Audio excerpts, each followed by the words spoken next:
Okay, good afternoon, everyone. My name is Michael Quinn, and I'm the Vice President of the Meriden Hall of Fame Association, and I'd like to welcome you all to our 33rd annual induction ceremony. The Hall of Fame was founded in 1975, and our first induction ceremony occurred in 1977. After today, we will have a total of 119 individuals who have given greatly to our city as members of our Hall of Fame. Before we begin, I'd like to recognize some individuals who are here. First, who you'll be hearing from in a little bit, we have Mayor Michael Rohde from the City of Meriden.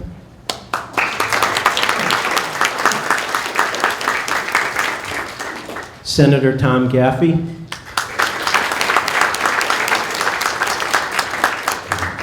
State Representative Buddy Altabello.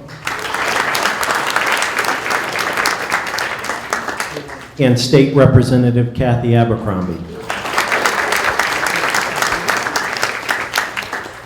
And I'd also like to introduce the members of the Hall of Fame board, and you can bruise their egos and just hold your applause until the end. First, our President, John Hogarth. Next, our Treasurer, George Esposito. Our Secretary, Gail Edgington. And our board members, Jay Adamski, Joe Zajac, Marie Corte, Carol Hart, Trudy Magnolia, Don Antonio, and honorary members Irene Massey and Bob Conroy. And also not here today, but a member of our board is Jack Clancy, and an honorary member, Robert Hallbach, and two former members who are here today, Patsy Papandrea and Frank Ridley.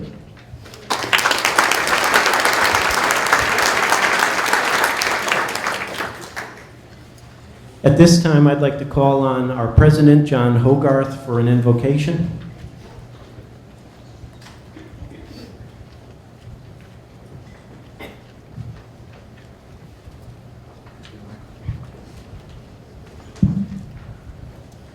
If I'm not mistaken, I don't see Reverend James Olson here. Reverend Olson? Okay. If I could ask you all to please bow your heads for a word of prayer. Dear Lord, we ask for your blessing on today's festivities in honor of 5 prominent Meriden citizens being inducted into the Meriden Hall of Fame. We could not do all we do without your care, support, and guidance, and we ask for your support and blessing on today's event. Amen.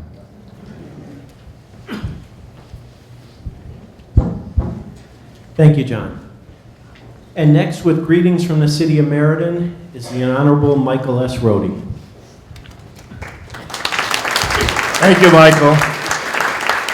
Really great to be here today among so many friends, family members, and supporters of our wonderful 5 inductees today. I bring greetings from the Mayor's Office and City Council. You know, I often walk down the corridor across the street where the plaques of the former inductees, awardees are hanging on the wall. And I didn't know very many of these people, but it's interesting to see how they've all contributed to the fabric of our community and made Meriden what it is over the many years. And it's always great to continue that tradition. I thank Michael, the Board of Directors, for continuing to find those folks who shaped our community for years and years and made Meriden a phenomenal place. And as I look at the honorees today, you know, Ben Nessing, we named a baseball field after him. A phenomenal person, coach, athlete. Many of his former players are here today, and I know they have many stories about playing and competing and participating with him in sports. George Carabetta, well-known entrepreneur in town. He just donated his property there on West Main Street to the Y, and they're using it for a Y Arts program that's going to be absolutely fantastic, and it's all possible because of George's generosity.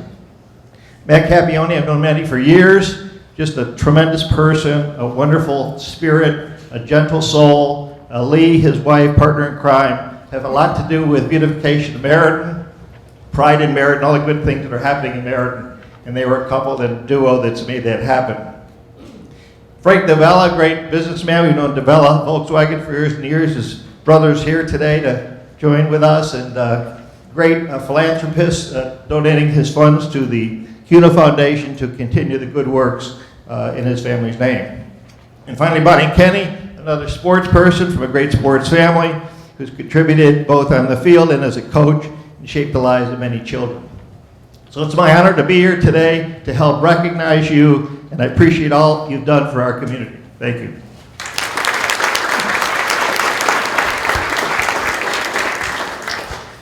Thank you, Mayor Rohde.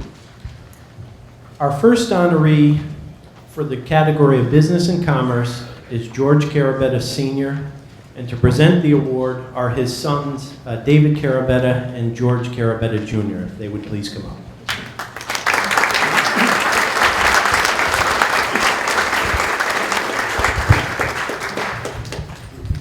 Good afternoon. Nice to see everyone here today. Beautiful day. It's going to take me a minute to get my speech together, if you will. Why they put me as the first one on the list, I don't know. My name is Dave Carabetta, and this is my brother George. We are pleased to be here today. We want to extend our appreciation to all distinguished guests and everyone that certainly took part in bringing this day forward. I'd like to congratulate all recipients of this honorable award and honor the memories of those who have passed.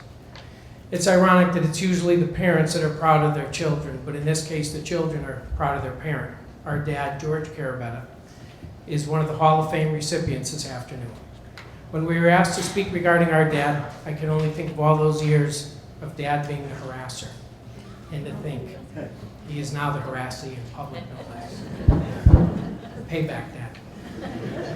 A little bit of history about Dad. He was born in Meriden in 1925, one of 11 children. He attended Meriden schools. He was drafted in the Marine Corps in 1942.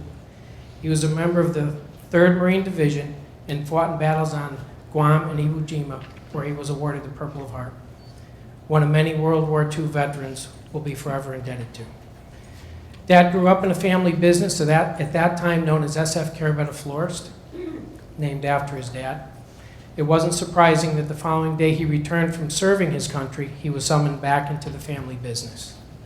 In 1947, he married the love of his life, Carmela Nigro. They recently celebrated their 63rd anniversary.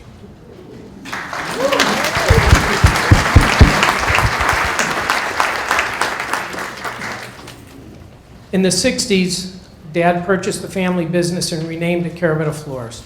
My brother and I had the privilege of working with our dad as he started from scratch to rebuild the business with new ideas and innovation. In the mid-60s, Dad was one of the first to utilize waste oils for heat in the greenhouse range. 45 years later, we recognize this practice is sustainable. Growing up, I was always amazed at the friendships Dad developed. No matter what the need was, Dad always had friends to help him through busy or difficult times.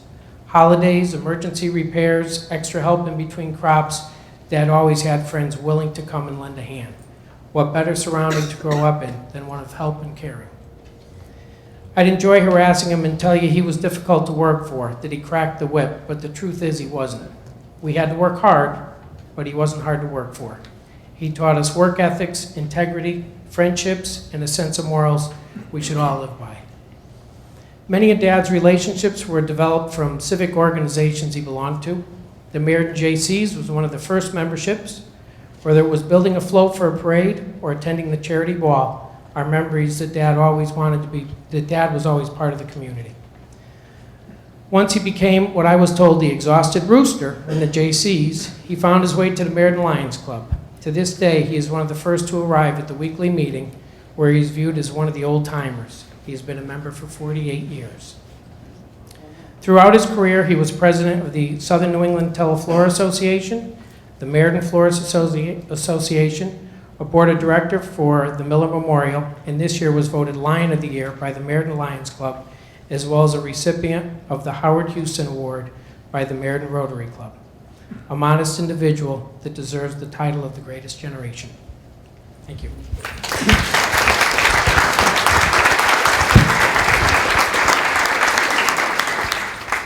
Good afternoon.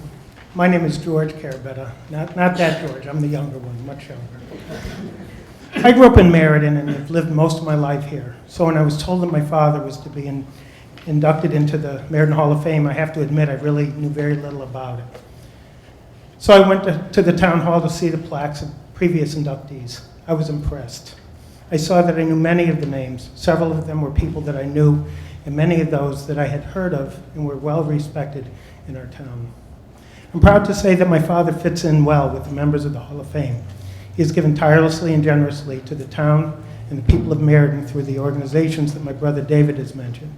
He has been there for his family and friends, and this award is a testament to my father's character.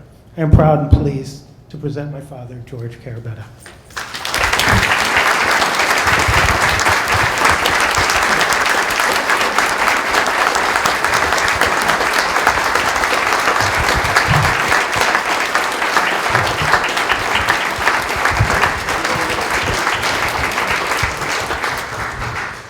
Good afternoon. It's a secret who I am. I'd like to congratulate all the recipients of this prestigious award. It is quite an honor to receive such an award from a community that has instilled values and integrity throughout my career. Much of the success could not have been possible without the support of my family, my wife Carmela, and my sons George and David. I believe family is the foundation of one's success, and the community is an extension of one's family.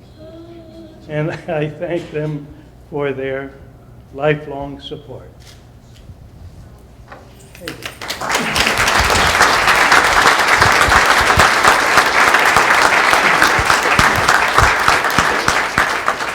You know, my son says, I'll make sure I put your speech on the podium. But I was afraid of which speech that he was going to put here. So,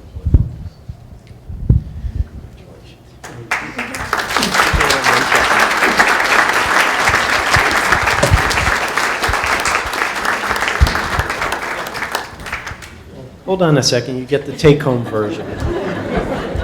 On behalf of the Meriden Hall of Fame Association, I present you with this replica of the plaque that will hang in City Hall.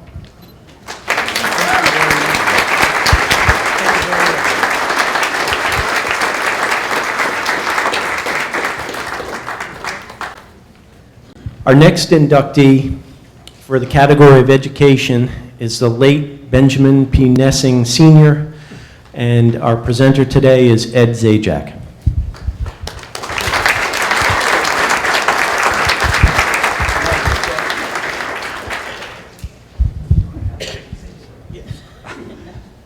Really, I'm here as a substitute for Bob Kosinski, whose wife was taken ill, and so this is going to be somewhat hurried, other than the fact that I never had such a big class before, so Senator Gaffey's going to have to start doing something about this.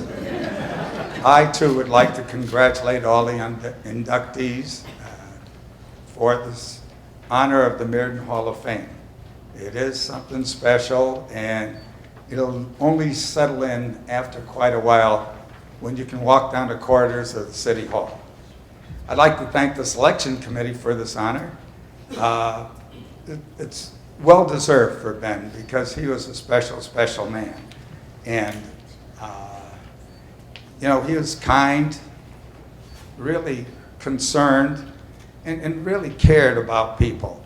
And I've never known a more patient or gentle man, which brings forth his nickname of Gentle Ben.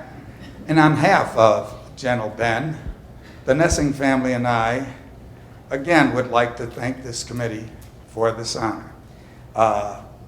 Ben was special, and I'm not going to go and recount all of his accomplishments because they're far too numerous, and I'm sure they've already been presented in either one form or another, the newspaper or this handout. However, the most important thing in Ben's life was his family. His wife Marge, his children Kurt, Paula, Bill, Ben, and Peter. And his family, of course, his brothers and sisters. And if you just have to know the Nessing family to really appreciate this. And because there's no one in the world like this family who could celebrate. They'd celebrate a big victory, they would celebrate a birthday or a holiday. My family and I were lucky enough at times, oh geez, I'm sorry, Mayor. My family and I were lucky enough at times to be invited to some of the Easter fiesta and feast, and oftentimes just enjoyed the Nessing carolers as they went out about their particular sounds of music at Christmas time mostly. Now, his students were his biggest passion, and I would have to say that he was like a modern day Father Flanagan in that he saw only the good in all the students that he had, be it in the classroom, on the court, or on the athletic field. As a matter of fact, his gentle bend persona oftentimes came into play also with his colleagues. If I may, a comment would be something along the line of, "Easy, Ed, easy. You don't think that kid actually went up to bat trying to strike out, did you?" Or something to the effect, "You never made an error in your life?" Something in careless base running, really careless base running. But anyway, they are special. Talk about the city of Meriden. I don't know of anyone who is more loyal to the city than Ben, in that we oftentimes talked when teachers would retire, people would move away, or others would come back with stories about exotic vacations. And I could say to Ben, well, what do you think, Ben? Where would you really, really like to live? He said, "Sage, only in my castle on Farnes Avenue in Meriden, Connecticut." He said, "There with my wife, my kids, my relatives and friends." So that kind of made a little impression on me, and I said, "Stop thinking about travels to Istanbul, Hong Kong, or Casablanca, wherever, but we aren't going."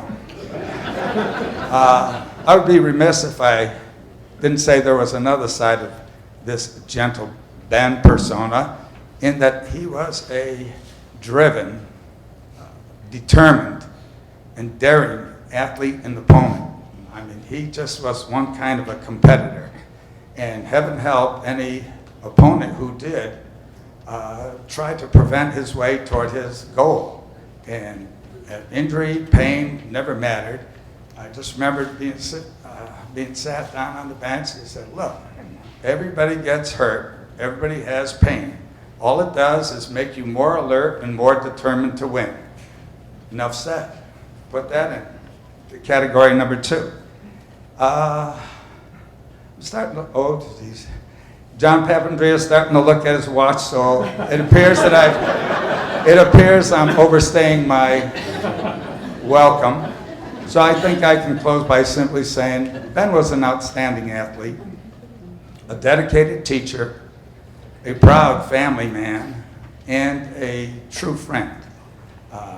Meriden does him proud with this honor, as he did Meriden proud with his exemplary life. And I certainly would again like to thank the committee and all those people who came to share in this special occasion. And in the political climate of the day, I can honestly say I'm Ed Zajac, and I approve all these recipients. Thank you.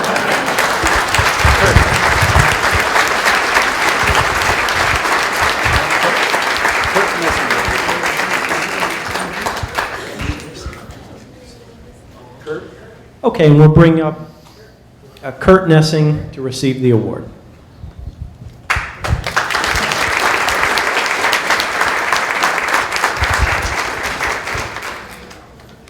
Thank you, Mr. Zajac.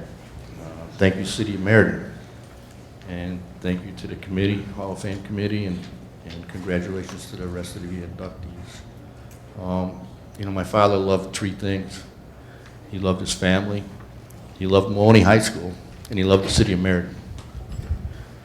It was kind of tough to see his priorities, because he was always gone from the house, either, and church. He was either at church, at Maloney High School, and then when he was tired and beat, I guess he'd come home. And, it's good to have him around. There's one thing that is regrettable is that my younger brothers and sisters never get to know their father.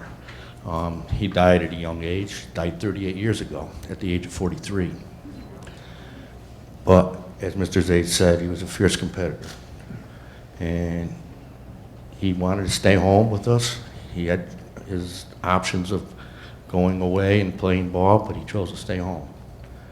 And I would like to thank the City of Meriden and the committee for bestowing this honor to my dad. And our family is very humble and very proud of it. And thank you very much.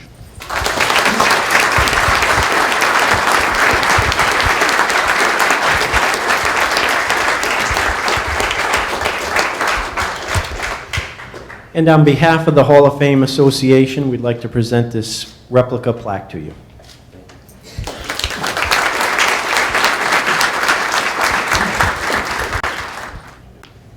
Okay, our next recipient in the category of philanthropy is the late Frankie Davella, and I'd like to call on Attorney Tom Luby for the presentation.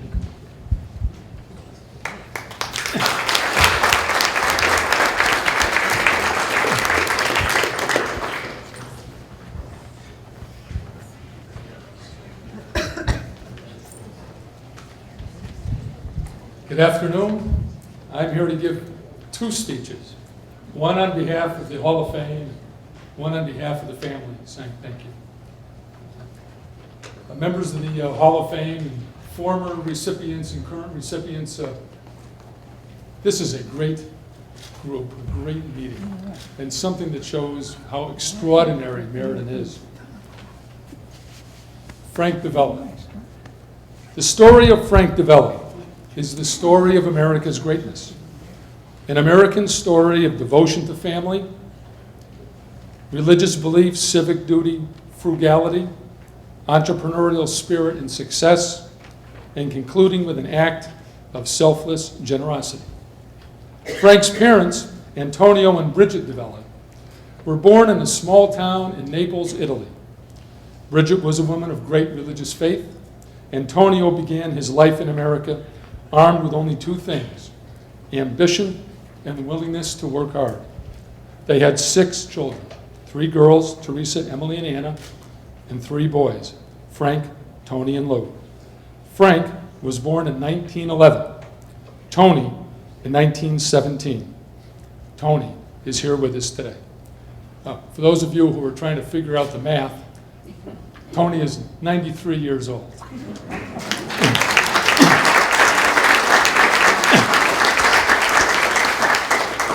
And when I asked Tony if I could drive him here this morning from Cheshire, he said, "No, I'll drive myself."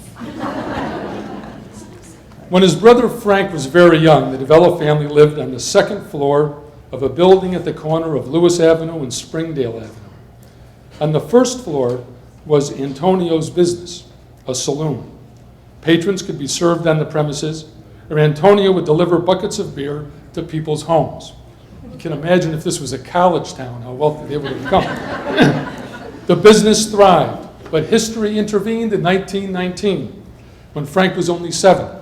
In January of that year, the 18th Amendment to the U.S. Constitution was ratified by all the states, commencing the era of prohibition. Many saloons in the city found ways to continue to operate in the shadow of the law, but the Davella family refused to do so. Antonio's pride in his new country, coupled with Bridget's deep religious sense of right and wrong, would not allow it. Antonio suddenly had to find another way to support a wife and 6 children. Antonio took a series of jobs, including one at Swift & Company, a meatpacking business, and quickly learned the food business. Shortly thereafter, he opened the family store, Davella's Market, at 286 West Main Street. Nearly a century later, there's a store that's still there in the same place. Running the store, as most people who've ever had a family store know, involves everybody in the family. When their classmates would leave school and maybe ride their bike or go find an empty lot to play baseball, the Davella children worked at the store. They would stock the shelves, wait on customers, and in that era, before the era of prepackaged foods, they would carefully measure out portions of flour or sugar or macaroni. Once again, they lived in an apartment above the store. Frank was very bright, but he had a difficult time conforming to the regimens of school. His parents even sent him to a special school in Massachusetts in the hopes that his behavior might improve. But a few days after being dropped off at the school, Frank showed up unannounced back on their doorstep. They didn't try a second time. Frank continued to work in the family store and held a series of other jobs.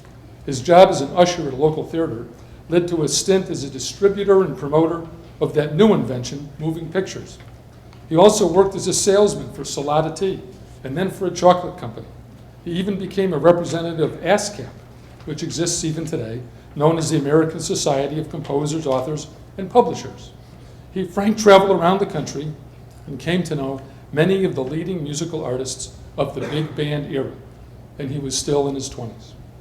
Although the Davella siblings all helped out at the store, the first love of Frank and his two brothers, Lou and Tony, was that remarkable invention that would transform America, the automobile.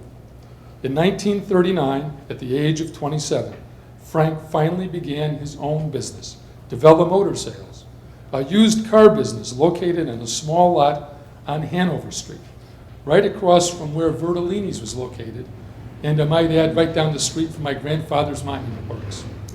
However, once again, 2 years later, history intervened.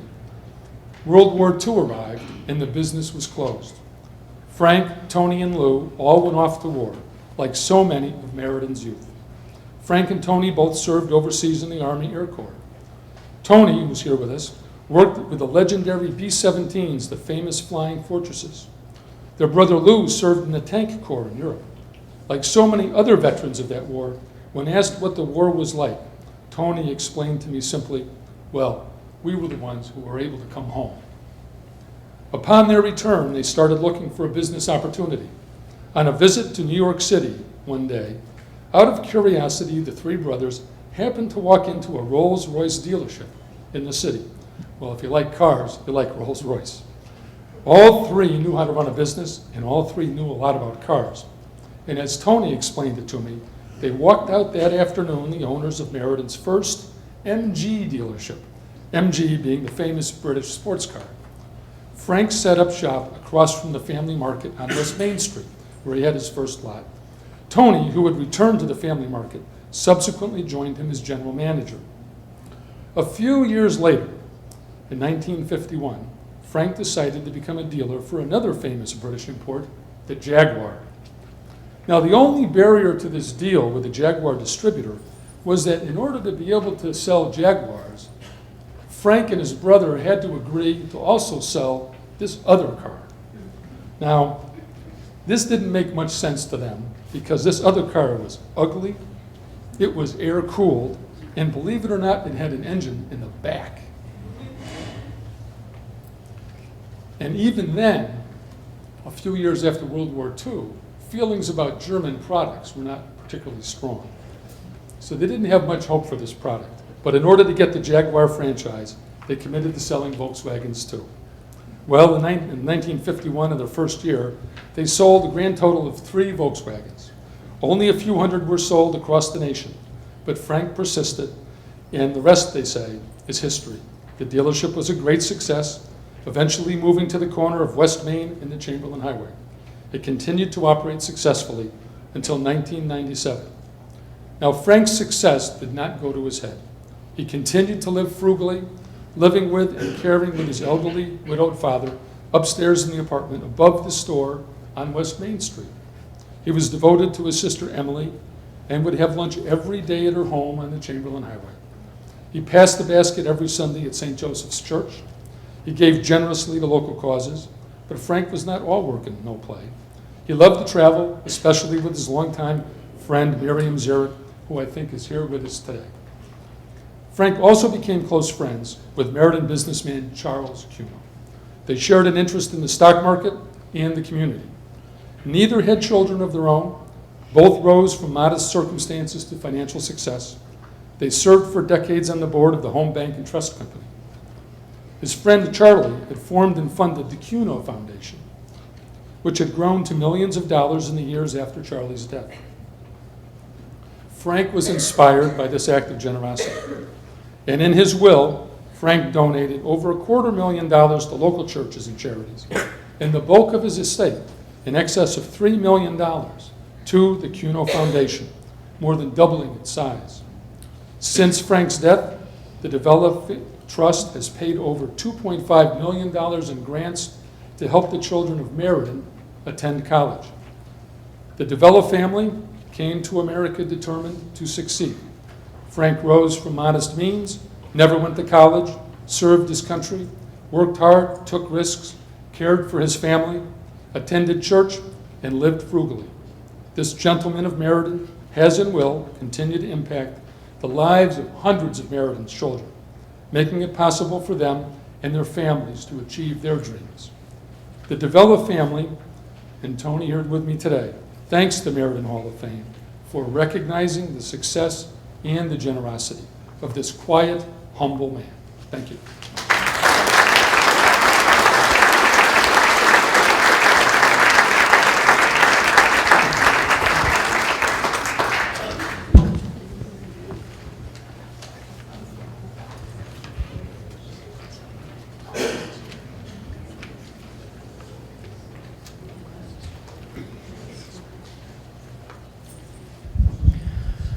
Okay, Mr. Davella, on behalf of the Meriden Hall of Fame Association, we present you with this plaque honoring your brother. You're welcome.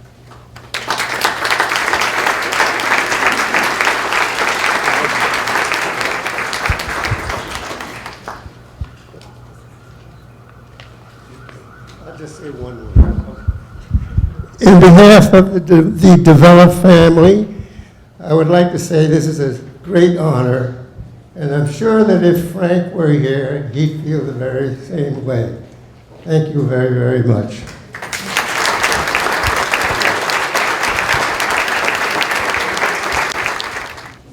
Okay, we're going to skip around just a little.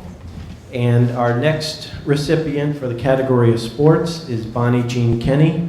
And to present the award to her are her parents, Herb and Jean Kenny. Mayor Mike again. Senator Gaffney, Buddy Annabello, Kathy Abercrombie, and any other politician that may be running for office, thank you very much for coming.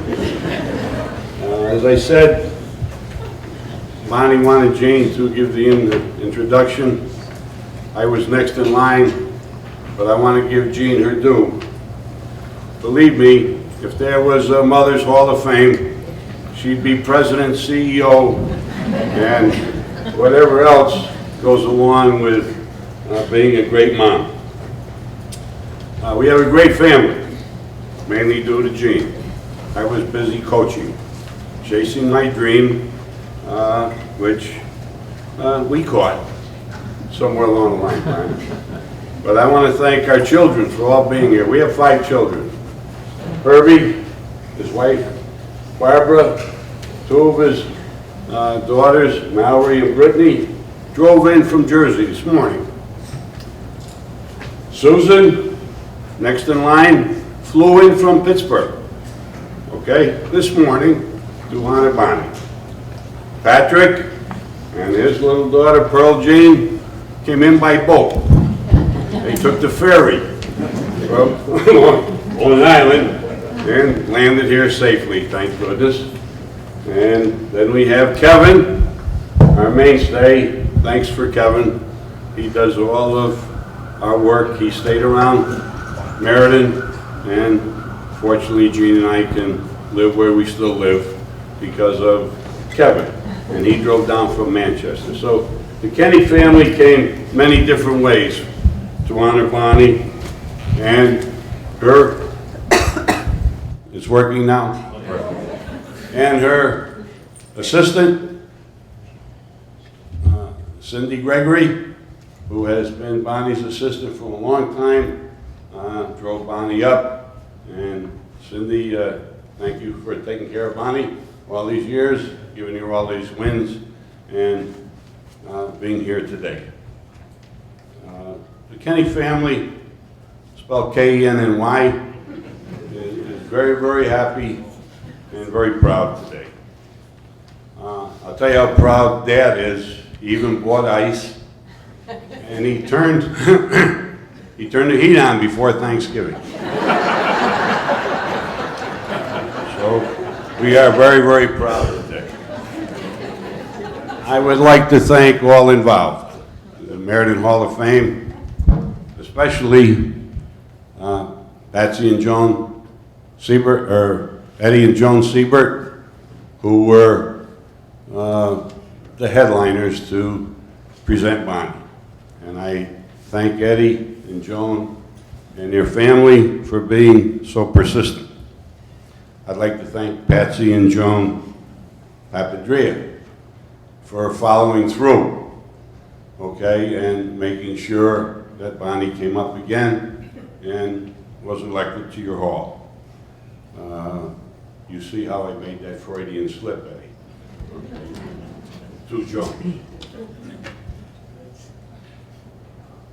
Jane and I, her, Barbara, and his other daughter Claire, were in Delaware last weekend watching Bonnie get her 500th win. And it wasn't easy. I have the program.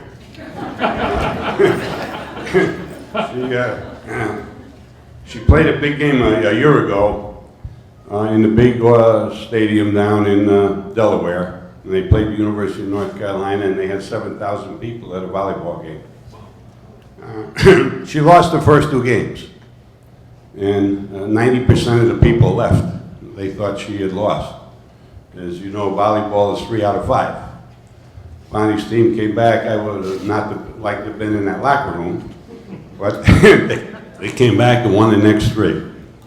And it was fantastic. And she got her 501st win against William and Mary in the same auditorium. Not quite as many people, only about 5,000 this trip. But 1 in 3, and it made it much easier. I have always questioned, what is a coach? What does a coach do? What's coaching all about?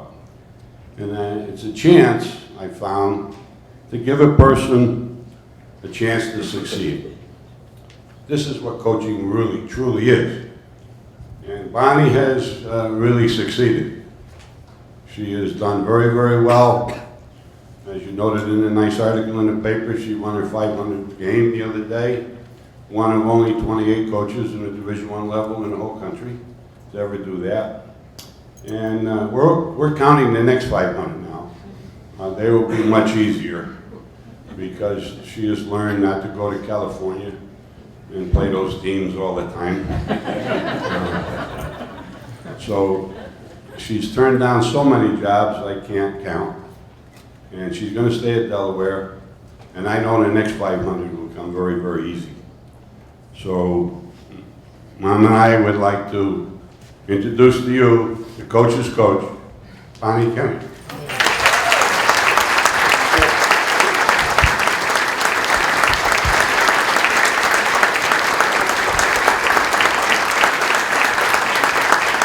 Thank you.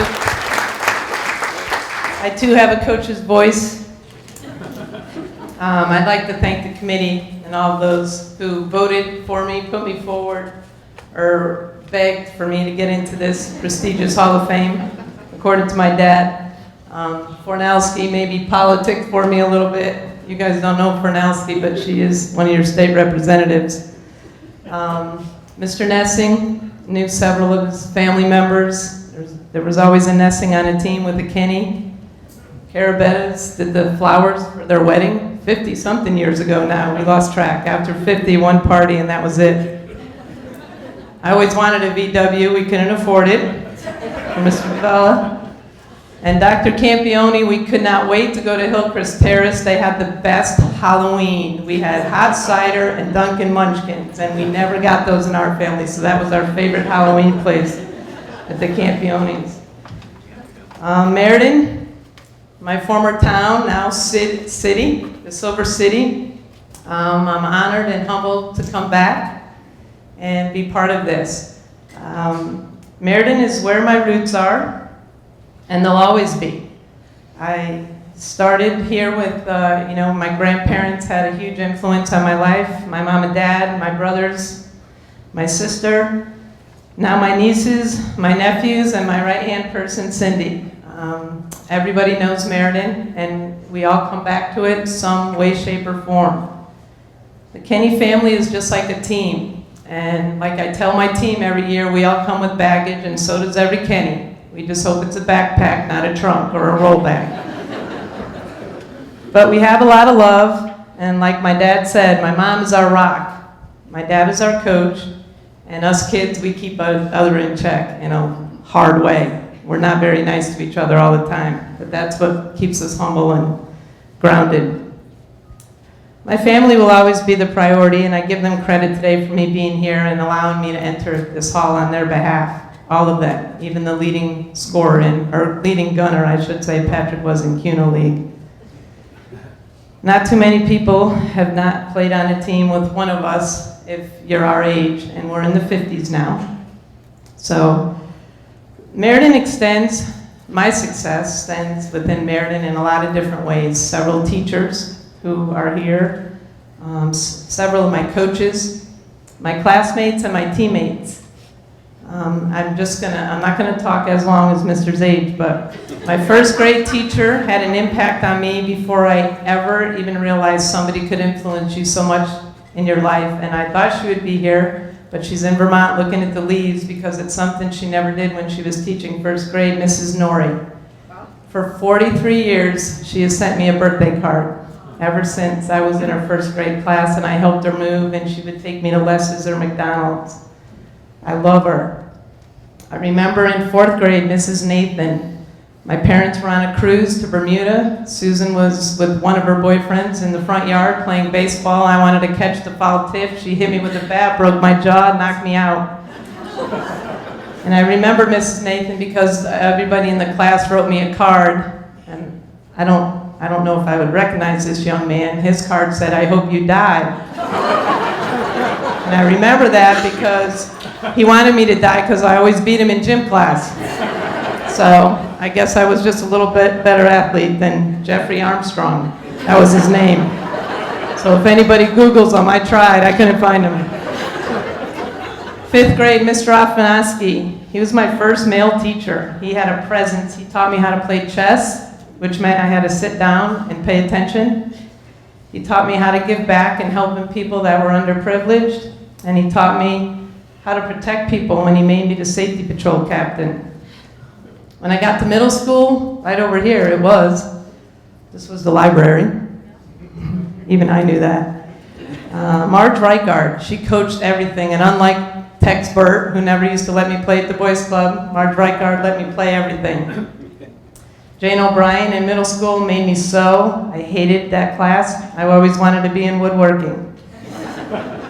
When I got to Maloney, Paula DiMartino, she didn't teach at Maloney that long, but she was one of the teachers that took me aside one day, and I'll never forget, I was struggling where I wanted to go to college. I would be the only one to go far away from home. Should I go far? Should I stay?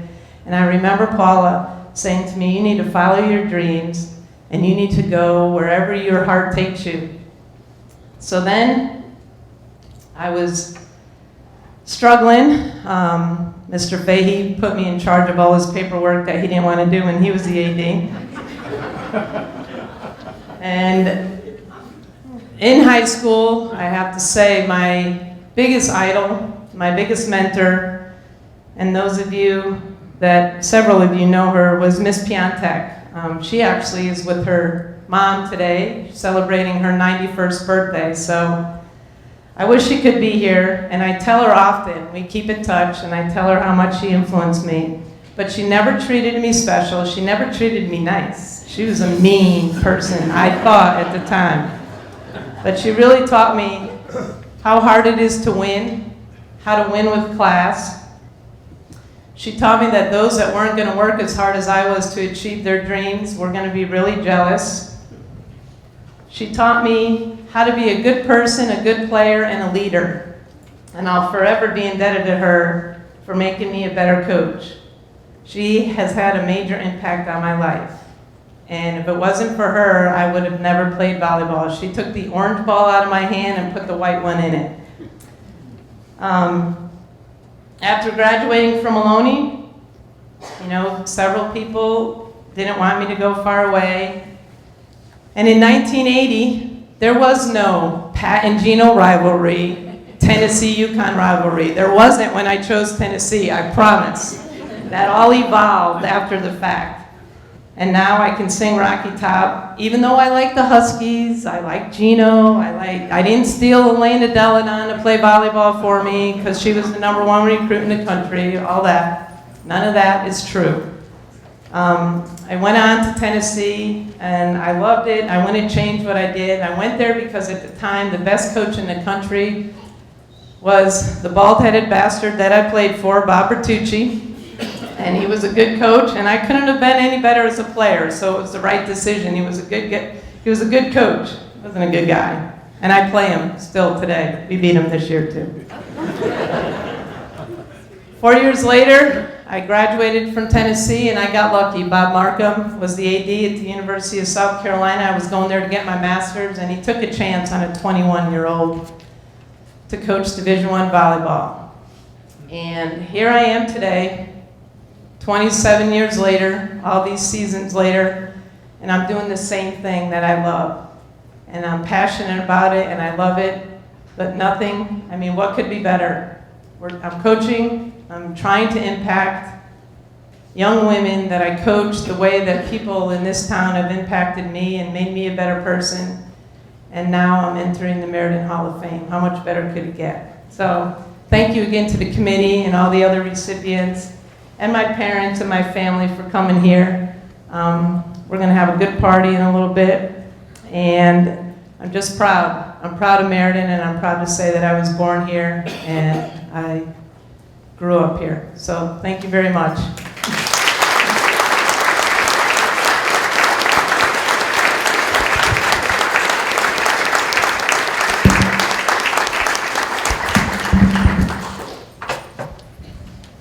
Okay, Bonnie Jean, on behalf of the Meriden Hall of Fame Association, we present you with this plaque. Thank you very much.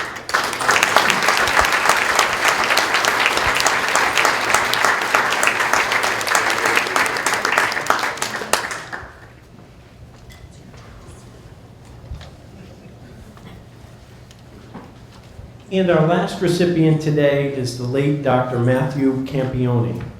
And has Dr. Borsick returned? Matt would be laughing because I'm on call today and I have a procedure. And of course, it would fall directly in the middle of this event. So I had trepidation that I wouldn't make it. But fortunately, the spirits were with me and the procedures went well. Thank you for the invitation.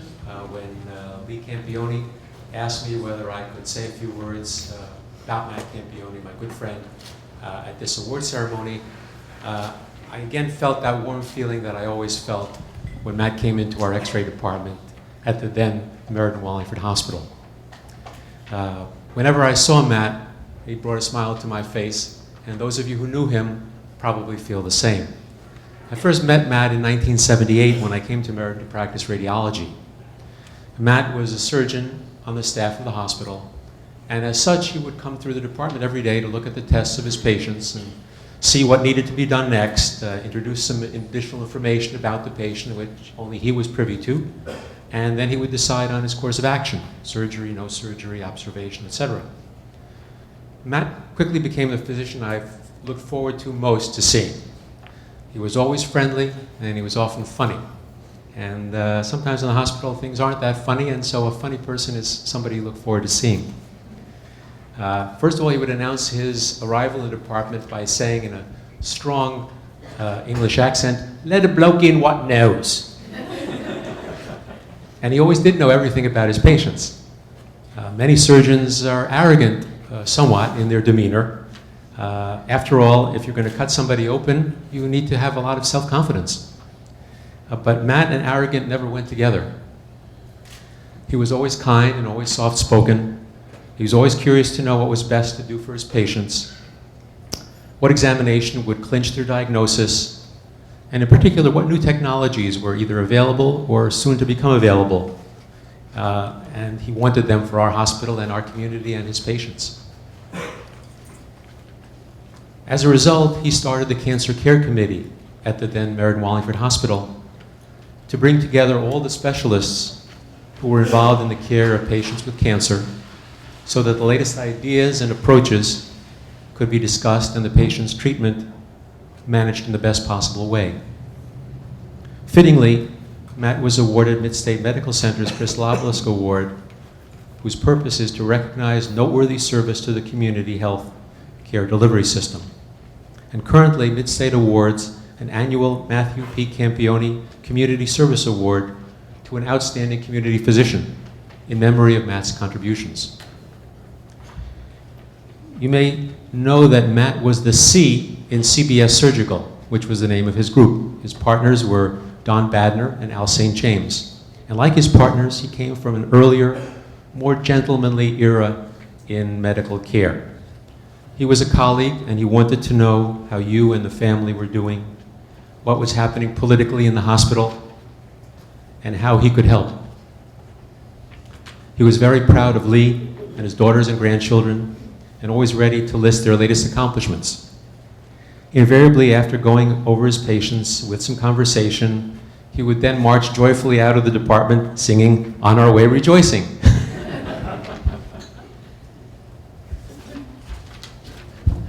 Matt was also my Masonic brother, and he was very active on the board of what was then called the Masonic Home and Hospital, and is now called the Masonic Care Health Center. It was begun as a home for Masonic widows and orphans near the turn of the 19th century, and it's grown to a very large and modern campus with visiting nurses, residences of all kinds, independent living, assisted living, psychiatric service, and an acute care hospital. As the lone physician on the board of trustees of Masonic Care, Matt's opinions were key to seeing that the facilities for medical care were first rate and that the welfare of the patients and clients came first. Matt was kind enough to facilitate my invitation to join the board, and there was never a meeting I attended that Matt didn't speak to inquire one way or the other what we were doing for the patients. He served as a trustee and director for many years and eventually stepped down in retirement from the board, but remained an emeritus member and always came to meetings to hear the reports and add his perspective. Matt was an exemplary physician, a friend to all, and personally to me an inspiration. His friends, family, and patients, his colleagues, commend you on choosing him for this honor. No one deserves it more. Thank you.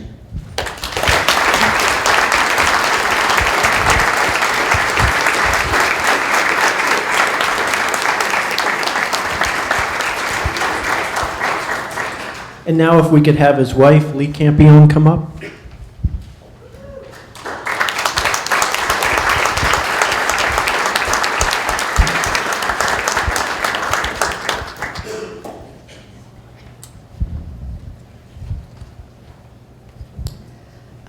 My husband, Matt, living in Brooklyn, was the only one of 6 children to be able to finish high school. The others all had to go to work.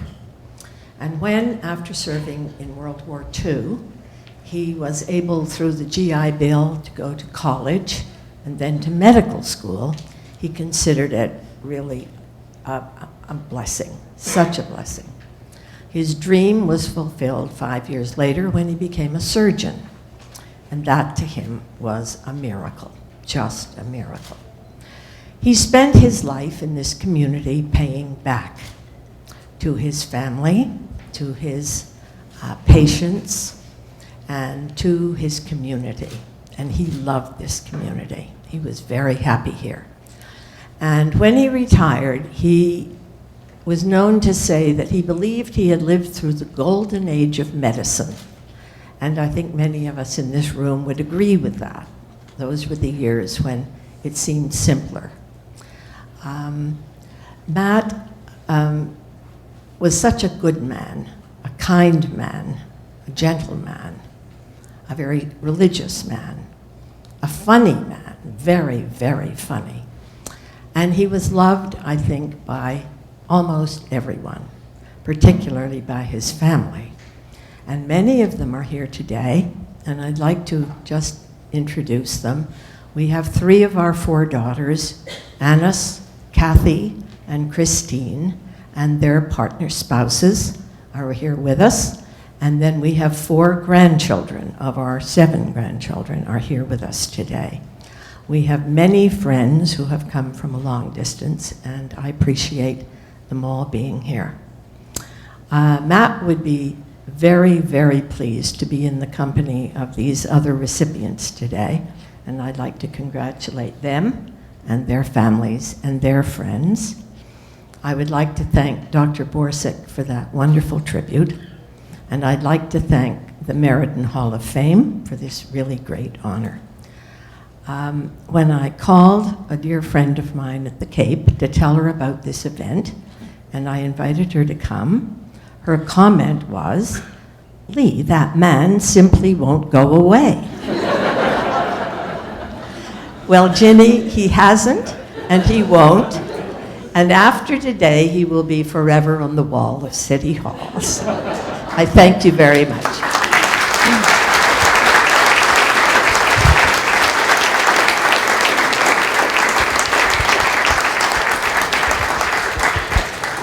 And on behalf of the Meriden Hall of Fame Association, we'd like to present you with this plaque. Thank you very much.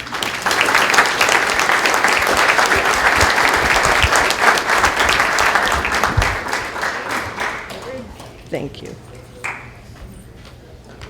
Okay, before we adjourn, I do have a couple of things that I'd like to talk with you about. First of all, some of you are probably wondering, well, how do I get into the Hall of Fame? Or how do I join the Hall of Fame? Well, while you walk over and help yourself to some food, you'll notice some applications on the table. Please take one. The categories of recognition that we have for the Hall of Fame are sports, law, government, and military service, performing arts, literature, sports and medicine, education, community service, business and commerce, art, media, philanthropy, and historic persons. And anyone who has either been born here or otherwise made their career here and their accomplishments here is in theory eligible for induction into the Hall of Fame. And each year we put out an application package that you can pick up to nominate someone. Anyone can nominate anyone. The only folks who can vote, though, are those who are members of the Meriden Hall of Fame Association. So again, I refer you to the application. We would also like to thank the Cuno Foundation and Naugatuck Savings Bank for generously donating to support the induction ceremonies today. And we would also like to thank Prentice Printing Solutions for printing for us all of the Hall of Fame induction ceremony brochures that were given out today. And with that and the sales pitch over, again, I would like to congratulate all of the inductees and their families. And at this time, I'd like to call on our president, John Hogarth, for the benediction.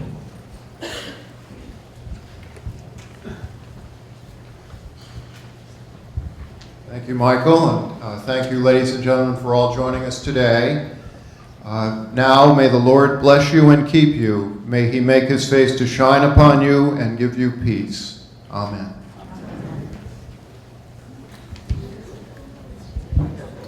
And again, we thank you all for attending today. This is an excellent turnout, and we do greatly appreciate all of you being here and supporting our inductees and the Meriden Hall of Fame.